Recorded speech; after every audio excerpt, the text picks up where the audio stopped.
어제 제가 교회로 오면서 버스 한 대를 보고 제가 기겁을 했어요. 뭐라고 써 있었냐면 신천지로 오라. 성경대로 이루어진 것을 보리라. 온통 써 있는 버스 한 대를 봤어요. 신천지 버스예요. 그러니까 그 신천지 그 매화마을 2단지 옆에 있었는데 거기에 그 신천지 위장교회가 있었던 거 아십니까? 지금 이제 없어졌지만 그쪽에 이제 많은가 봐요. 신천지도 그렇고 요즘 이제 안상홍 증인회인데 안상홍이 죽고 나서 하나님의 교회라고 이름을 바꿨죠. 어머니 하나님 장길자. 이 이단들이 참 극성을 부리고 있습니다. 신천지의 경우는 아주 노골적으로 이제 교회를 공격하고 있고 저한테도 어찌나 그렇게 정성껏 편지를 보내는지 모르겠어요.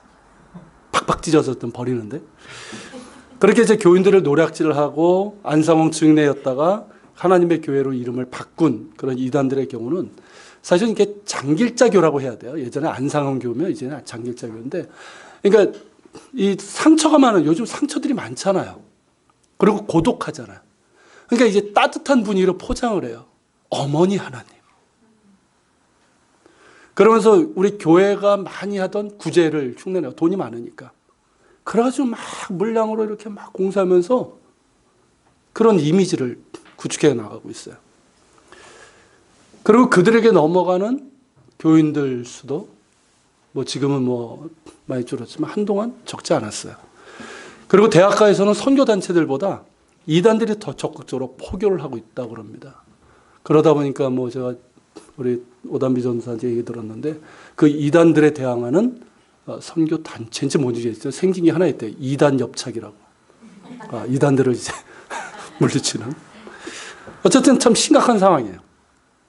신천지도 그렇고 안상홍 증인회도 그렇고 이단들은 엄중한 심판을 받게 될 겁니다. 왜냐하면 그들은 성령을 모독하는 죄를 아무렇지도 않게 범하고 있기 때문에 그래요. 여러분 지난주에 봤던 우리 그 10절 한번 보십시오. 10절에 보면 12장 10절. 자, 누구든지 말로 인자를 거역하면 사하심을 받으려니와 성령을 모독한 자는 사하심을 받지 못하리라고 하셨어요. 자, 말로 인자를 거역한다는 게 무슨 뜻인지 아십니까? 자, 그 당시를 기준으로 하면 자, 예수님께서 메시아심을 거역하고 거절하고 배척하던 사람들이 많았죠. 자, 그들 가운데서 예수님께서 부활하시고 후에 회개하고 예수님을 영접한 사람들이 있어요. 바울도 그런 경우고. 자, 그런 경우는 어떻습니까? 사하심을 받죠. 바로 그런 경우예요. 그러니까 우리도 같지 않습니까? 뭐 여러분들 중에는 뭐 어떤지 모르겠지만 예전에는 예수님 무슨 예수가 시다 뭐 이러면서 막 그랬던 사람들이 있잖아요. 근데 그들이 이제 회개하고 예수님을 믿게 된 경우 사하심을 받은 거예요. 그런데 성령을 모독하는 자는 사하심을 받지 못한다고 그랬어요. 이게 무슨 뜻일까요? 자, 성령께서 하시는 사역과 이제 관련이 있는데 성령께서 하시는 사역의 중심이 뭔지 아십니까? 뭐 교회를 위한 사역도 있고 여러 가지가 있지만 예수 그리스도의 주되심을 증거하고 우리로 하여금 영접하게 하시는 그 사역이란 말이죠. 자, 고린도전서 12장 3절에 보면 이렇게 말씀하고 있어요. 그러므로 내가 너희에게 알게 하노니 하나님의 영으로 말하는 사람은 누구든지 예수를 저주받았다 말하지 아니하며 또 성령에 의하지 아니하고는 누구라도 예수를 주라 할 수 없느니라. 이 말씀이 있어요. 자, 성령에 의하지 않고는 예수를 주라 시인할 수 없다는 뜻이죠. 그러니까 우리가 예수님을 나의 구주로 영접할 수 있다는 것은 누구에 의한 거예요? 내 의지로 된 게 아니에요. 성령에 의해서. 성령의 감동으로. 그렇기 때문에 성령을 받은 사람은 어떤 경우에도 예수는 저주받았다. 즉 예수님을 부인하고 저주할 수 없는 거예요. 그런데 이단들을 보면 어떻습니까?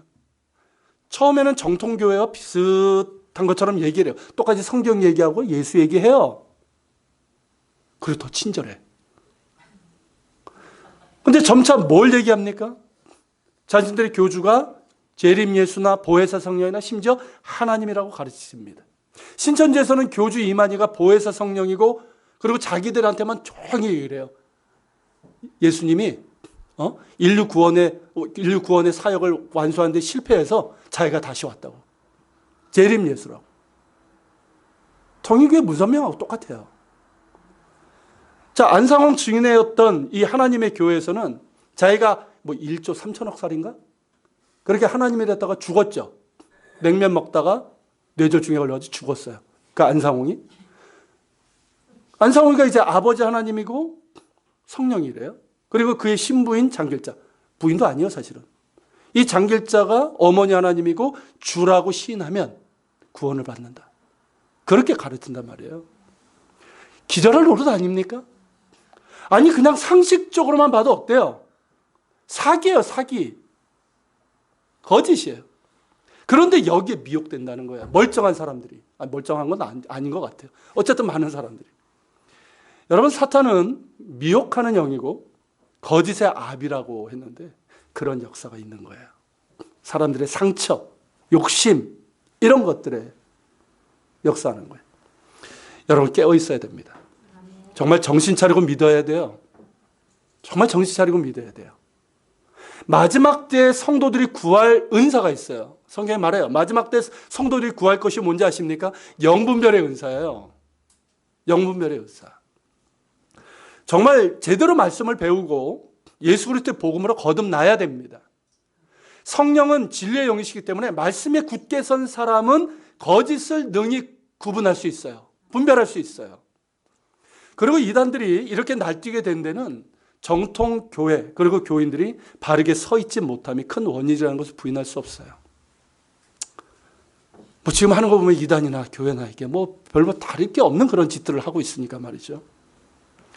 그런 면에서 우리가 지난 3주 동안 말씀을 나누었던 대로 정말 우리는 진리의 복음 안에 굳게 서야 할 것입니다. 복음을 부끄러워하지 말아야 돼요. 여러분, 예수 그리스도의 복음만이 구원의 길입니다. 또한 하나님을 경외함으로 두려워해야 돼요. 무서워서 두려워하는 것이 아니라 하나님의 크심과 그분의 사랑 때문에 경외함으로 두려워하는 자가 되시길 바랍니다. 그러면 세상을 두려워하지 않게 되잖아요. 그리고 우리의 믿음과 삶을 통해서 예수님을 시인하는 사람들이 되시길 바랍니다.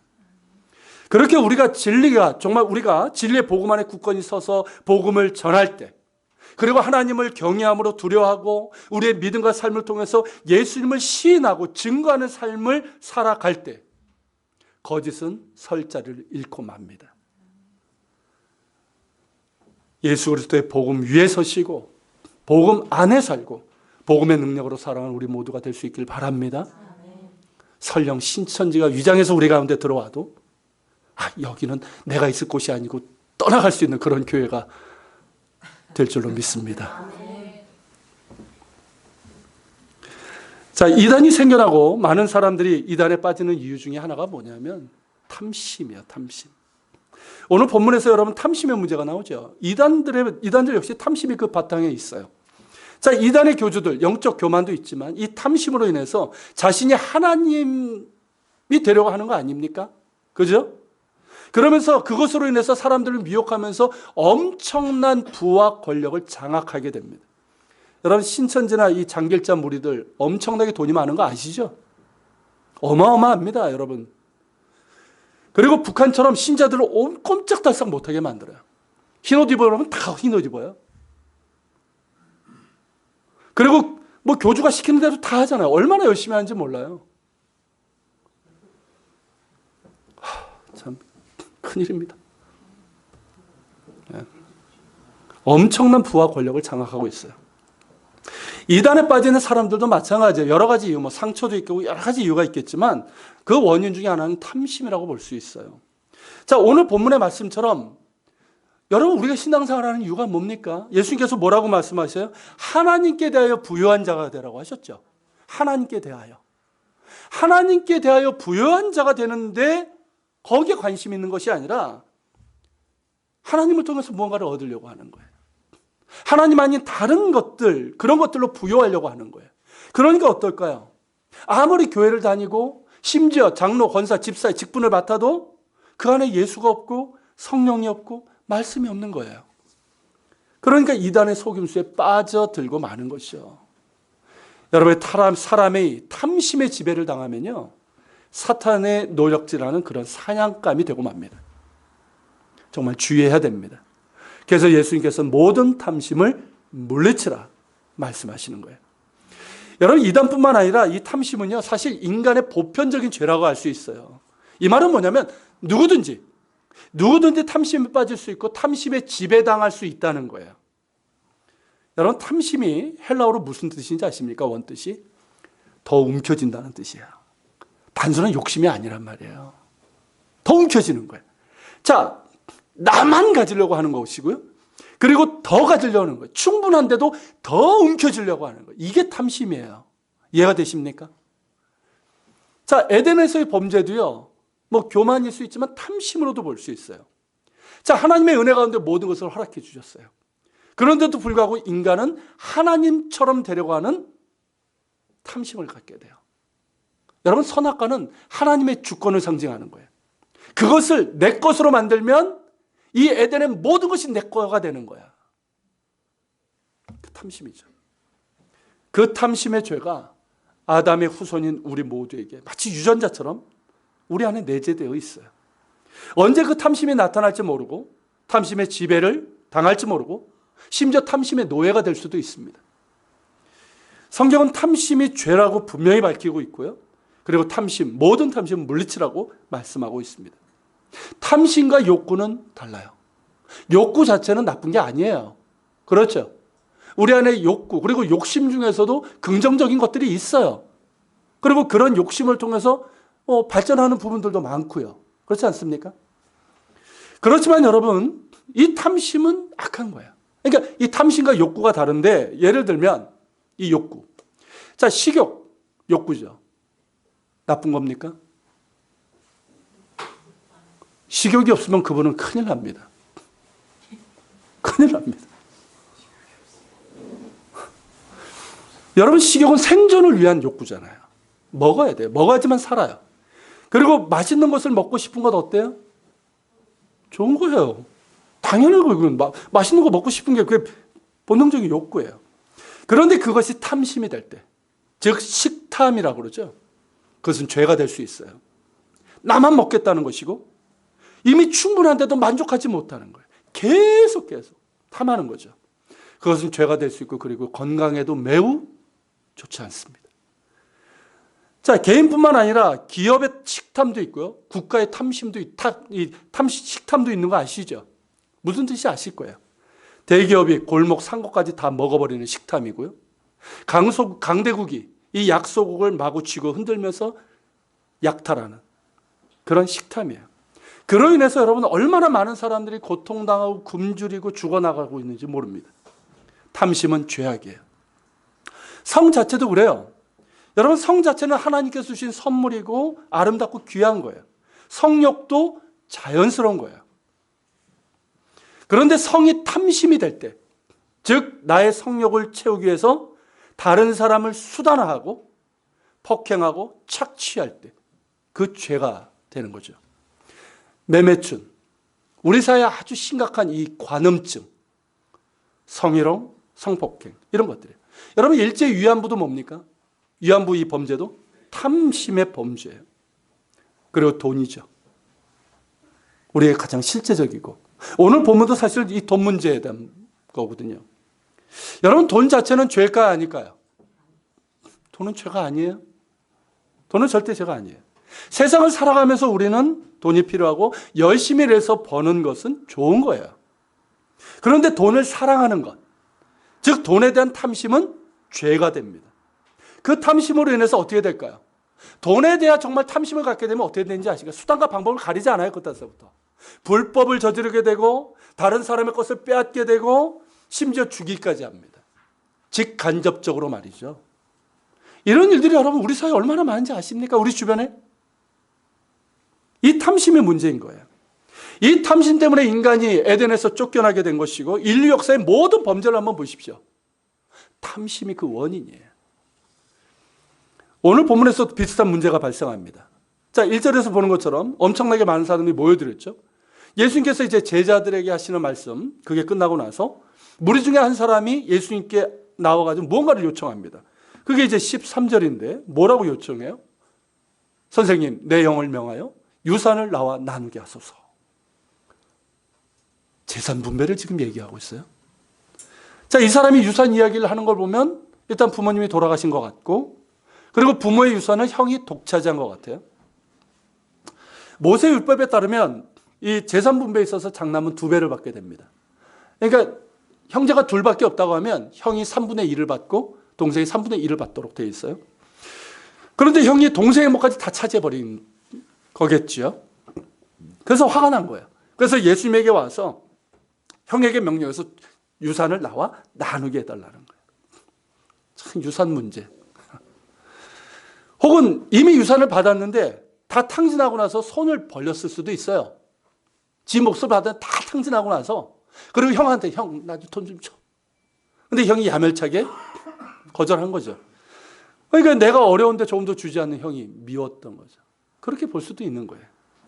어쨌든 이제 유산 분배 문제로 예수님께 요청한 건데, 예수님께서 뭐라고 말씀하십니까? 자, 14절인데요. 이르시되 이 사람아, 누가 나를 너희의 재판장이나 물건 나눈 자로 세웠느냐 하시고. 자, 여러분 보세요. 여러분 예수님의 심정이 느껴지십니까? 예수님께서 뭐라고 말을 하셔요? 이 사람아. 이거 느껴지세요? 이 느낌? 야, 이게 저는 이런 느낌일 거예요. 딱 들으시고, 야, 이 사람아. 답답하신 거예요. 답답하신 거. 지금 이 상황에서 겨우 요청한다는 것이 이것이냐 하는 그 답답함이 느껴지는 거예요. 여러분, 조금 전까지 예수께서 하신 말씀이 뭡니까? 제자의 길을 걷는 자들에게 주시는 약속이잖아요. 제자로서 어떤 믿음과 어떤 삶을 살아가야 되는지에 대해서 그렇게 말씀하신 거잖아요. 이 사람이 무리 가운데서 예수님께 나온 걸 보면 가까운 데 있었어요. 그렇다면 예수님께서 하신 말씀을 다 들었단 말이죠. 그리고 예수님께서 딱히 제자들에게 하신 말씀이 아니잖아요. 엄청나게 말씀, 그 모든 사람들이 제자가 되길 원하셔서 이 말씀을 하신 거란 말이죠. 그런데 이 사람이 요청한 건 뭡니까? 그 말씀이 끝나자마자 재산 문제 해결해 주세요. 이거예요.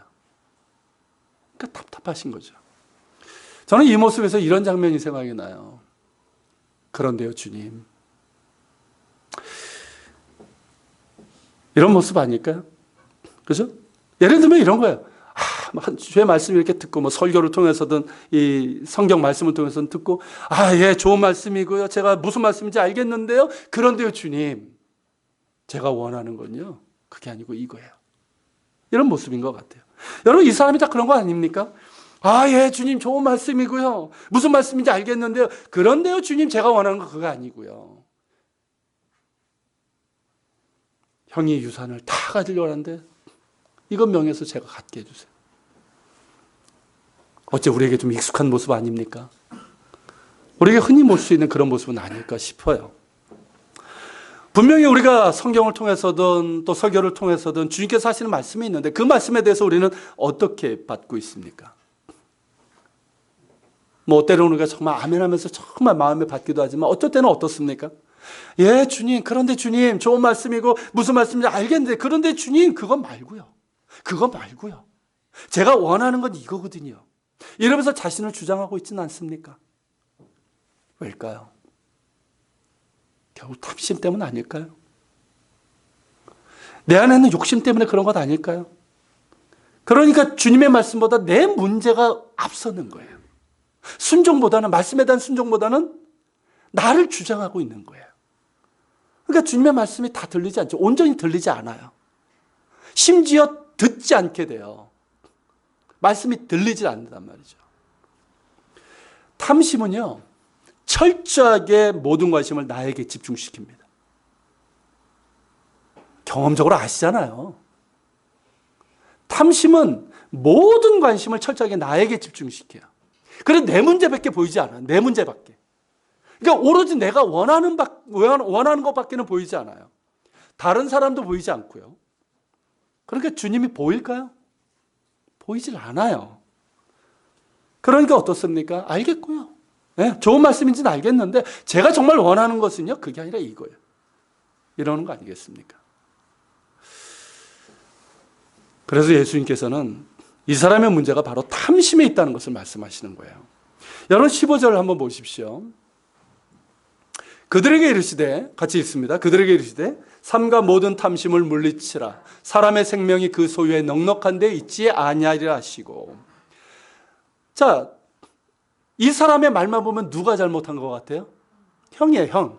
그러니까 형에게 있는 이 형이 탐심을 부리고 있는 것처럼 보여요. 그런데 예수님께서는 뭘 보셨습니까? 이 유산을 가로챈 형을 고발하고 있는 동생의 마음속에 있는 탐심을 보신 거예요. 유산을 독차지하려고 하는 그런 형에게 탐심이라는 게 있어요, 분명히. 그것도 죄악이지만 동생의 마음속에도 그에 못지않은 탐심이 자리 잡고 있다는 거죠. 이걸 보신 거예요. 그리고 여러분, 모든 사람에게 이 말씀을 하신 거예요. 보세요. 그들에게 이르시되. 그에게가 아니에요. 그들에게. 이 말이 뭡니까? 이 사람뿐만 아니라 모든 사람들에게 이 탐심의 문제가 있다는 거예요. 탐심의 문제. 네? 그러니까 저와 여러분도 결코 예외가 아니라는 거예요. 우리 모두는 탐심의 문제를 갖고 있습니다. 시인하십니까? 우리 솔직해지자고요. 우리 모두에겐 탐심의 문제가 있어요. 누구나 탐심을 가질 수 있고 탐심의 지배를 당하고 탐심으로 인해서 죄를 범할 수 있는 거예요. 예수님께서 모든 탐심을 물리치라 말씀하십니다. 그리고 여러분, 탐심은 보통 이제 부자들에게만 있다고 이렇게 생각하기 쉬운데 그렇지 않아요. 부자들을 비난하고 정죄하는 가난한 사람의 마음에도 탐심이 있습니다. 자기도 그렇게 갖고 싶은데 못 가지니까 그렇게 화를 내고 비난하는 거거든요. 근데 만약 기회가 되면 어떨까요? 부자들 거 다 뺏을 거예요. 그 탐심이 있단 말이죠. 부의 정도와 상관없이 우리 모두에게는 탐심이 깃들 수 있습니다. 모든 탐심을 물리치라고 하시는 거예요. 그리고 사람의 생명이 소유에 넉넉한 데 있지 않다라고 말씀하셨어요. 여러분, 여기서 말씀하신 생명이 뭔지 아십니까? 사람의 생명? 이게 여러분 헬라어로 이제 조에라고 하는 단어인데, 이 단어는 뭐냐면 생명, 이 생물학적인 생명을 말하는 게 아니에요. 그러니까 우리가 호흡을 하고 먹고 사는 이 생명을 뜻하는 게 아니에요. 이건 뭐냐면 질적인 생명을 뜻해요. 질적인 생명. 즉 인생의 참된 의미, 목적과 보람, 기쁨으로 가득한 그런 삶. 그러니까 인간다운 인생을 사는 것. 하나님께서 창조하신 목적이 있잖아요, 인간을. 그 목적대로 정말 인간다운 인생을 사는 것. 그게 여기서 사용된 생명이에요. 그러므로 여러분, 예수님의 말씀은 사람이 정말 행복한 인생, 진짜 인간다운 그런 인생을 살아가는 것은 소유에 넉넉한 데 있지 않다는 거예요. 부자가 되고 재벌이 되어야 참된 인생의 의미와 목적과 보람과 기쁨으로 가득한 행복한 인생, 진짜 인간다운 인생이 되는 것이 아니라는 거예요. 오히려 그 반대가 되기 더 쉬워요. 우리 주위에서 쉽게 보지 않습니까? 뭐 삐까뻔쩍할지 모르지만 저는 그분들이 정말 인간다운 인생을 살고 있다. 물론 제대로 살고 있는 분들도 많지만 그렇지 않은 모습을 더 많이 봐요. 여러분, 사람은 누구나 행복한 인생을 꿈꾸고 기대합니다. 그런데 너무 많은 사람들이 무언가를 가지면, 무언가를 소유하면 행복한 인생이 될 것이라고 생각하고 그것을 가지려고 안간힘을 씁니다. 대표적인 것이 돈이고 성공이고 출세고 권력이고 쾌락인 거죠. 그리고 그것이 결국은 탐심이 되고 마는 거예요. 그것을 원할 수는 있어요. 원하는 것 자체가 문제가 있는 건 아니에요. 근데 그것이 탐심이 된다는 게 문제가죠. 그리고 자신이 원하는 것을 소유한다고 해서 정말 행복한 인생, 진짜 의미 있고 보람과 기쁨으로 가득한 인간다운 인생이 됩니까? 그렇지 않다는 거예요. 그리고 그 탐심으로 인해서 우리는 결국 어떻게 되냐면 하나님 아닌 다른 것들을 숭배하고 마는, 이 우상 숭배에 빠지고 마는 거예요. 그리고 우리 스스로는 어떻게 될까요? 이기적이고 비인격화되는 그런 중병을 앓게 됩니다. 여러분, 돈과 관련된 이 탐심의 문제는 늘 우리 주변에 있어요. 특히 우리는 자본주의 사회를 살고 있지 않습니까? 그러니까 늘 대면하는 문제고요. 또 쉽지 않은 문제예요. 그리고 탐심이라는 것이 자본주의 사회에서는 때로는 발전의 계기가 되기도 합니다. 그러니까 쉬운 문제가 아니란 말이죠. 유발 하라리 아시죠? 이 유발 하라리는 이 성경의 예언자들과 예수님이 돈이 모든 악의 근원이라고 배척했다고 주장을 하는데 이건 성경에 대해서 제대로 알지 못하는 무지예요. 여러분, 성경은 돈을 모든 악의 근원이라고 말하지 않습니다. 오히려 인간 사회에는 돈이 필요함을 말씀하고 있어요. 그리고 예수님께서도 역시 돈 자체를 거부하고 정죄하신 적이 없어요. 성경에서 말씀하시는 건 뭡니까? 돈을 사랑함이 일만하게 뿌리라고 말씀하시는 거예요. 즉 돈에 대한 탐심을 얘기하시는 거예요. 이것을 물리치라는 거죠. 돈을 사랑하는 탐심이 얼마나 파괴적이고 사람들이 이걸 몰라요. 돈에 대한 탐심이 얼마나 파괴적이고 세상을 망치고 있는지를 몰라요. 그것 때문에 말씀하시는 거예요. 우리는 자본주의 사회를 살고 있는데 여러분 자본이 신이 되고 시장이 신이 되는 이 구조예요. 여러분 자본주의는 자본을 가진 사람이 더 많은 자본을 갖게 되는 구조입니다. 아십니까? 이건 민주주의가 아니에요. 경제 구조일 뿐이지. 그리고 그들이 부와 권력을 독점하게 됩니다. 그들이 섬기는 게 자본이에요. 자본주의 구조에서는 그렇게 될 수밖에 없어요. 소수의 자본가들이 부와 권력을 누리게 돼요. 그리고 다수의 사람들은 어떻게 될까요? 마치 그것이 인생의 성공이고 행복이라고 생각하면서 그것을 얻으려고 그렇게 추구하면서 살아간단 말이죠. 나도 상위 1%가 되기 위해서, 10%가 되기 위해서. 예전에 가디언의 전설이라고 하는 애니메이션을 우리 아이들하고 같이 본 적이 있는데요. 굉장히 깊어요. 내용 깊은 내용이에요. 아직도 제가 기억나는 인상적인 장면이 있어요. 그 이제 올빼미들이 이제 주인공인데 이 올빼미들이 집단 최면에 걸려요. 그러니까 악당 올빼미가 다른 올빼미들을 이렇게 자기 노예로 만들기 위해서 달을 보게 해요. 달을 다 보면 달을 이용해서 최면이 되게 돼요. 그럼 눈동자가 이렇게 싹 바뀌어요. 그래서 하라는 대로 다 해.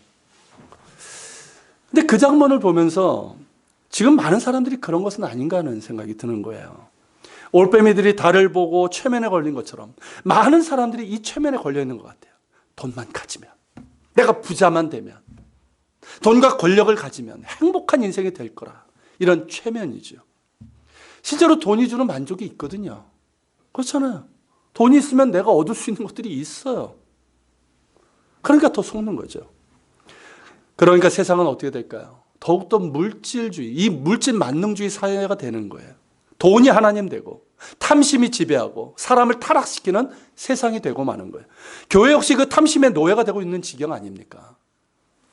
여러분 예수님의 말씀처럼 모든 탐심을 물리쳐야 할 뿐만 아니라 이 탐심의 문제가 무엇인지를 정확하게 알아야 됩니다.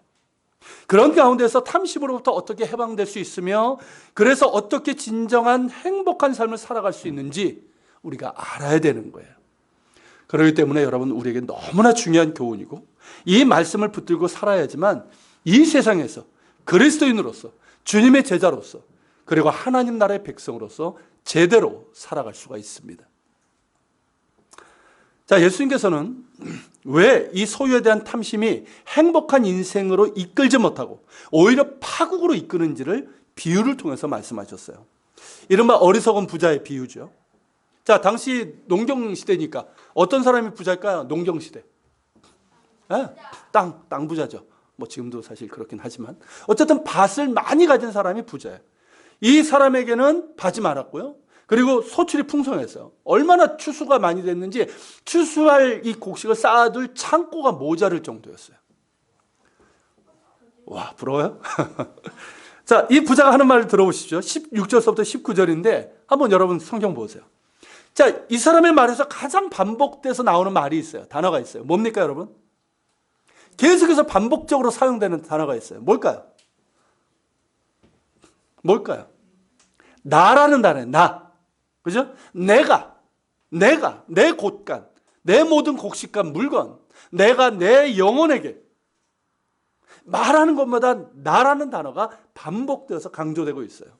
무엇을 보여줍니까? 이 부자는 철저하게 자기 중심적인 이기적인 삶을 살아가고 있다는 거예요. 사실 사람은 자기를 위해서 살아가게 되어 있어요. 그건 사실은 본능이에요. 위험에 빠졌을 때 내가 살기 위해서 먼저 튀쳐나오는 게 사실은 우리의 본능이에요. 사실은. 그러니까 문제는 뭐냐면 자기만을 위한다는 거예요. 자기만. 그러니까 자기를 위하는 것이 잘못이 아니라 자기만 위하고 남들을 뭐 아무렇지도 않은, 심지어 남들을 해치는 그런 삶을 살 수 있다는 거죠. 이 부자는 오로지 자기만을 위해서 살았어요. 언제나 나, 내 것, 내 재산이 관심사였어요. 그렇게 자기중심적인 이기적인 삶을 살게 되면 어떻게 될까요? 필연적으로 탐심의 늪에 빠지게 됩니다. 탐심의 지배를 받게 되고 노예가 되는 거예요. 자신은 자신의 삶을 지배한다고 생각하지만 실제로는 누가 지배하는 겁니까? 탐심이 그를 지배하고 있는 거예요. 자기가 돈을 지배하는 것 같지만 내 거니까 내가 지배한다고 생각하지만 실제로는 누가 지배하는 거예요? 돈이 그를 지배하고 있는 거예요. 돈의 노예가 돼버리는 거예요. 탐심의 지배를 받게 되면 취하기 어려운 정도의 맹목적인 병적인 이기주의가 됩니다.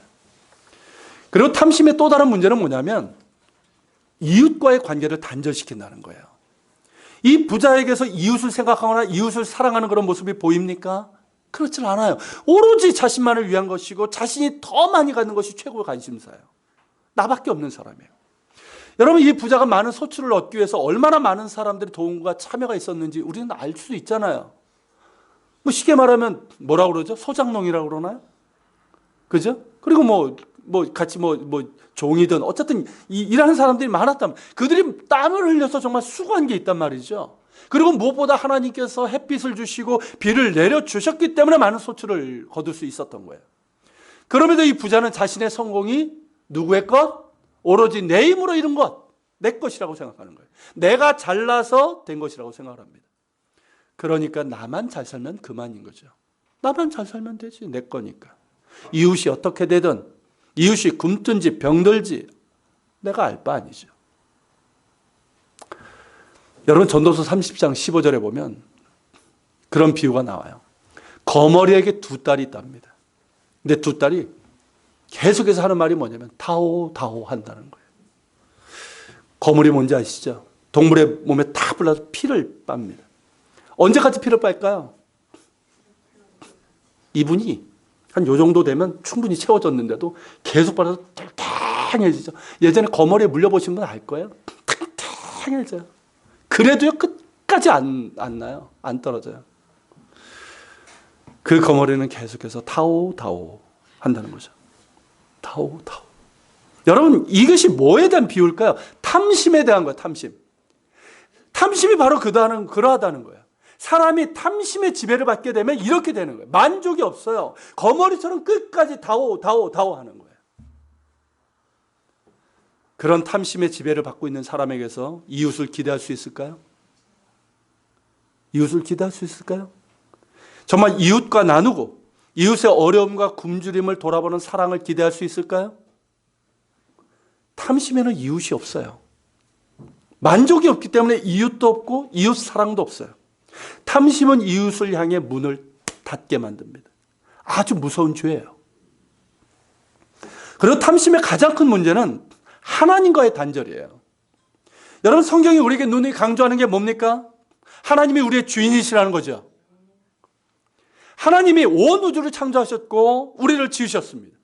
우리에게 생명을 주셨고 우리의 삶에 필요한 모든 것을 주셨습니다. 하나님이 우리의 주인이에요. 할렐루야.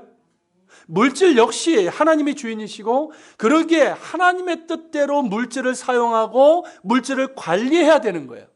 이것이 여러분 성경적인 물질관, 재물관이에요. 아십니까 여러분? 우리 그리스도인들이 가져야 되는 성경적인 재물관이에요. 그런데 탐심이 우리를 지배하는 순간 우리는 주인을 잊어버리게 됩니다. 주인이신 하나님을 망각하게 돼요. 탐심의 눈이 어두워지면 하나님이 보이질 않아요. 오직 돈이 보이고 내가 주인이 되어버립니다. 실제로 돈이 나를 지배하고 마는 것이죠.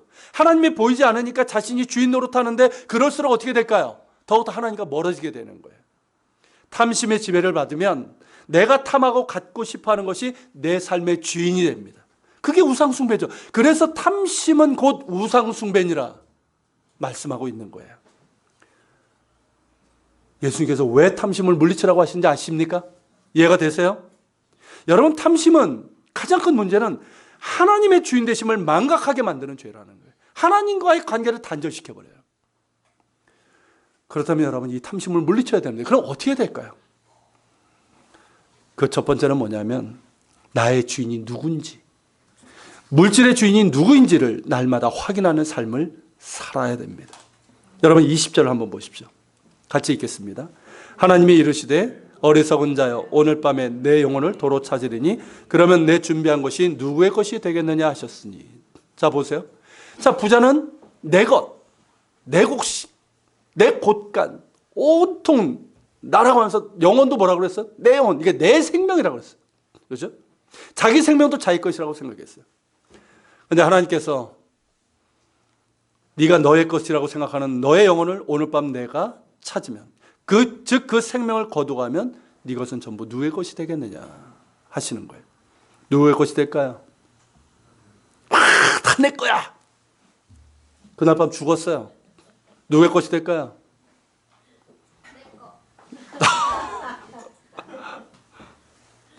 누구에게 가든 그 모든 것은 자기 것이 되질 못해요. 나의 생명이 나의 것이 아닌 것처럼 우리의 모든 소유 역시 나의 것이 아닙니다. 나의 모든 것의 주인은 하나님이십니다. 이 사실을 날마다 기억해야 돼요. 일을 하시다가 이 가정도 내 가정이 아니에요. 하나님이 주인이에요. 내 새끼인 건 맞지만 하나님의 것이에요. 내가 지금 땀 흘려 일하는 내 사업장이지만 내 것이 아니라 하나님의 것이에요. 그것을 날마다 확인해야 돼요. 여러분, 하나님이 나의 생명과 나의 모든 것의 주인이심을 기억할 수 있는 가장 좋은 방법은 규칙적인 예배와 헌금 생활이라 할 수 있어요.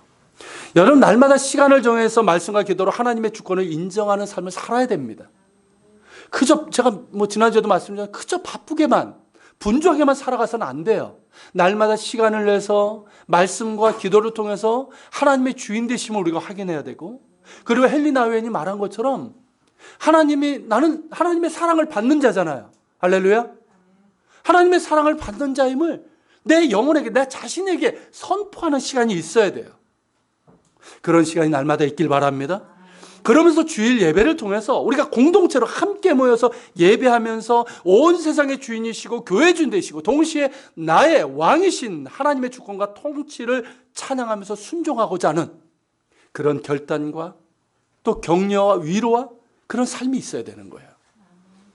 그리고 11조를 포함해서 우리가 헌금하는 이유는 뭘까요? 하나님께 우리가 도움 주기 위해서 드리는 겁니까? 우리가 얼마나 드리고 하나님께 도움이 되겠어요? 우리를 위해서 하시는 거예요. 우리를 위해서 하시라고 하는 거예요. 내가 막 가진 모든 것은 하나님의 것임을 확인하는 믿음의 고백이에요. 하나님의 주권을 고백하는 믿음의 고백이에요. 우리가 탐심에 빠지지 않도록 하는 안전장치예요. 그리고 성경에서는 여러분, 하나님께 드리는 11조 외에 이웃사랑의 11조, 달리 말하면 구제의 11조, 섬김과 나눔의 11조에 대해서 말씀하고 있어요. 즉 하나님께서 나에게 주신 물질, 하나님의 것이죠. 이웃사랑을 실천하라는 거예요. 오로지 나만을 위해서 사용하지 말고 하나님의 것 하나님께 마땅히 드리고, 또한 어려운 이들을 돕고 살리는 일에 재물을 쓰라는 거예요. 여러분, 이런 물질관과 재물 사용에 우선순위가 있어야 돼요. 그럴 때 여러분 탐심으로부터 안전할 수 있는 거예요. 이게 없으면, 성경적인 재물관과 이 재물의 우선순위가 없으면요, 여러분 절대 탐심으로 자유롭지 못합니다. 탐심이 여러분들을 사로잡을 수 있어요. 그러면 하나님이 보이지 않아요. 이웃도 보이지 않아요. 그냥 나만 보이는 거예요. 나만. 여러분, 이런 물질관과 분명한 우선순위가 있기를 바랍니다. 그리고 결론적으로 뭐냐면 하나님께 대하여 부요한 자가 되어야 돼요. 하나님께 대하여. 21절이 바로 그 말씀이잖아요. 같이 읽겠습니다. 자기를 위하여 재물을 쌓아두고 하나님께 대하여 부요하지 못한 자가 이와 같으니라. 아무리 재물을 많이 쌓아두어도요, 하나님께 대하여 부요함이 없는 그런 인생은 만족함이 없습니다. 참는 행복이 없어요. 인간에게는 파스칼이 말했죠. 오직 하나님만이 채울 수 있는 공간이 있어요. 여러분 록펠러 아시죠? 자꾸 11조 예를 드는데 사실 부정적인 부분도 참 많은 사람이에요. 그 당시에 그 사람이 최고의 갑부 아니었습니까? 그 사람한테 물었다죠. 얼마쯤 되면 만족이 될까요? 그랬더니 그랬답니다. 조금만 더. 조금만 더. 만족이 없어요. 인간에게는 오직 하나님만이 채울 수 있는 공간이 있습니다. 그리고 그 공간은 하나님과 인격적인 관계를 맺을 때 채워지는 거예요. 하나님과 친밀한 관계를 갖고 갈 때 채워지는 거예요. 그것이 바로 하나님께 대해 부여한 거예요, 여러분. 그러니까 내 안에 하나님이 계시는 거예요. 아십니까? 하나님의 그 평안과 자유함과 풍요로움이 나를 지배하는 거예요. 그 사랑에 내가 붙들린 거예요. 그러니까 어떻습니까? 탐심이 나를 지배하지 못하죠. 반대로 다음 주에 나누겠지만 염려. 사실 염려, 두려움도 우리를 지배하지 않습니까? 거기에도 우리가 지배당하지 않는 거예요.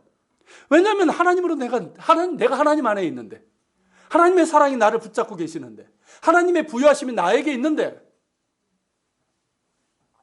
그 무엇도 나를 지배하지 못합니다. 그리고 재물의 소유에 상관없이 나는 만족할 수 있고 행복할 수 있는 거예요. 여러분, 다윗이 그것을 노래하지 않았습니까? 여호와는 나의 목자시니 내게 부족함이 없으리로다. 무슨 얘기인데요? 어느 교회에서 강사를 초청을 하고 주보를 만드는 분이 전화로 설교 본문과 제목을 물었어요. 근데 잡음이 너무 심해가지고 잘 들리질 않는 거예요. 그래서 본문 시편 23편인 것까지는 들었는데 설교 제목이 뭔지가 들리지 않는 거예요. 그래서 이 강사 목사님은 계속해서 여호와는 나의 목자시니, 근데 이분이 좀 나이도 드셨고요, 잘 들리질 않는 거예요. 그래서 계속해서 뭐라고요 이렇게 그러니까 이 강사 목사님 나중에 좀 짜증이 났는지 큰 소리를 했답니다. 그거면 됐지 뭐가 더 필요해, 이랬다는 거예요. 그리고 끊었어요. 자, 그리고 교회 설교를 하러 갔더니 주보에 설교 제목이 뭐라고 나왔을까요? 그거면 됐지 뭐가 더 필요해, 이렇게 나왔다는 거예요. 무슨 얘기지만 여러분, 이게 진리 아닐까요? 여호와는 나의 목자시니 그거면 됐지 뭐가 더 필요해, 맞죠? 다윗은 여호와는 나의 목자시니 내게 부족함이 없다고 했어요. 근데 많은 사람들은 여전히 여호와는 나의 목자시니 건 맞는데요, 알겠는데, 그런데요 주님 하면서 자기의 탐심에 이끌려서 그렇게 살고 있는 건 아닌가 싶어요. 여러분, 하나님과 올바른 관계를 맺는 사람, 예수님 안에 있고 예수님과 함께 살고 예수님 안에 있는, 그래서 하나님의 부요를 알고 누리는 사람은 여호와는 나의 목자시니 그거면 됐지 뭐가 더 필요해 라는 말이 실제적으로 와 닿을 겁니다. 다윗처럼 여호와는 나의 목자시니 내게 부족함이 없으리로다 라고 고백할 수 있는 사람, 이 사람이 진정으로 부요한 사람이고 하나님께 대해서 부요한 사람이에요. 이런 사람들 되시길 바랍니다. 여러분, 지난 주일에도 말씀드렸지만 우리가 예수 그리스도 안에 나타난 하나님의 사랑에 대해서 깊이 묵상하고 그 사랑 안에 있기를 구할 때 우리에게 정말 필요한 것이 무엇인지를 성령께서 우리에게 알려주셔요. 저는 그 경험을 참 많이 합니다. 제 마음이 막 힘들 때가 있잖아요. 그리고 일이 제대로 되지 않을 때, 그럼 주님 앞에서 저도 똑같아요. 이 사람처럼 하나님 알겠는데요, 저도 똑같아요 여러분들하고 알겠는데요, 근데 주님 이거, 근데 제가 정말 주님의 사랑 안에 있길 원하고 주님을 바라보고 막 그렇게 애쓰면 성령께서 말씀하시는 거예요. 저에게 필요한 것이 뭔지. 여러분, 저에게 필요한 것, 여러분들에게 필요한 게 정말 뭘까요? 예수님이에요. 예수님이에요. 우리에게 필요한 건 예수님이에요. 예수님을 더 아는 것이고요, 예수님과 함께하는 것이고, 예수님 안에 사는 것이고, 예수님을 닮아가는 거예요. 나의 생명이며 나의 모든 것이 되신 예수님을 소유하는 거예요. 예수님 안에 있고 예수님을 소유한 사람이기 때문에 너의 탐심을 물리칠 수 있고 하나님께 부여한 자가 되어서 그 사랑으로 우리는 사랑하며 아름답고 행복한 인생을 살아갈 수 있습니다. 그런 우리 모두 될 수 있기를 축원합니다. 자, 우리 자리에서 일어나서 우리 찬양 드리고 말씀을 기억하면서 기도하는 시간을 좀 갖겠습니다. 앉아서 하셔도 되겠고요, 편한 대로 하시면 되겠습니다.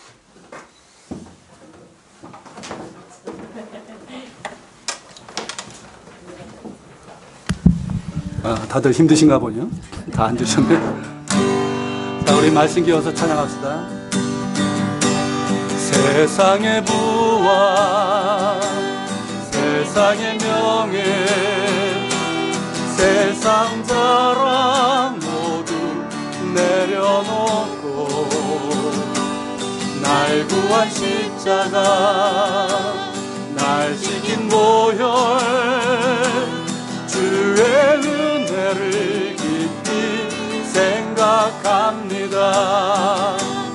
나의 나 된 것 내 모든 것 다 거저 받은 선물 내 삶을 은혜로 가득 채워주셨네.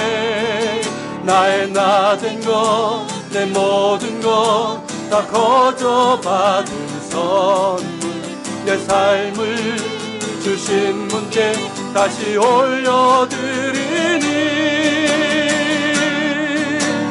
나는 삶으로 주님을 노래합니다. 나를 통하여 주님만 높이 받으소서. 나는 삶으로 주님을 예배합니다. 나의 삶을 빛으로 사용하소서. 세상의 부와 세상의 명예 세상 자랑 모두 내려놓고 날 구한 십자가 날 시킨 보혈 주의 은혜를 깊이 생각합니다.